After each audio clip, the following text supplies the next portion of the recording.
ദൈവം ക്രിസ്തു വഴി നിങ്ങളോട് ക്ഷമിച്ചതുപോലെ നിങ്ങളും പരസ്പരം ക്ഷമിച്ചും കരുണ കാണിച്ചും ഹൃദയാർദ്രതയോടെ പെരുമാറുവിൻ. എഫെസൂസ് 4:32. സ്നേഹം നിറഞ്ഞവരെ, നാം പൊതുവെ സമൂഹത്തിൽ മാന്യമായി പെരുമാറും.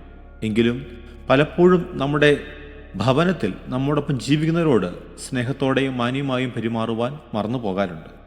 കാരണം അവിടെയാണ് നമ്മുടെ യഥാർത്ഥ സ്വഭാവം കൂടുതൽ വ്യക്തമായി കാണപ്പെടുന്നത്. മരുഭൂമി നമ്മുടെ ഉള്ളിലും നമ്മുടെ ബന്ധങ്ങളിലും എന്താണ് നടക്കുന്നത് എന്ന് തിരിച്ചറിയുവാൻ സഹായിക്കുന്നു. നമുക്ക് സ്വയം ചോദിക്കാം, എൻ്റെ കുടുംബ ബന്ധങ്ങൾ എങ്ങനെയാണ്?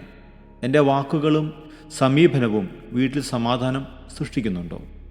സ്നേഹം വലിയ കാര്യങ്ങളിൽ മാത്രമല്ല, ചെറിയ കാര്യങ്ങളിലൂടെയാണ് കൂടുതൽ പ്രകടമാകുന്നത്. ഒരു നല്ല വാക്ക്, ഒരു ശ്രദ്ധ, ഒരു ക്ഷമ ഇന്ന് നമുക്ക് നമ്മുടെ കുടുംബങ്ങളിൽ പ്രാവർത്തികമാക്കുവാൻ പരിശ്രമിക്കാം. നമ്മുടെ ഭവനങ്ങൾ സ്നേഹവും സമാധാനവും നിറഞ്ഞ ഇടങ്ങളാവട്ടെ.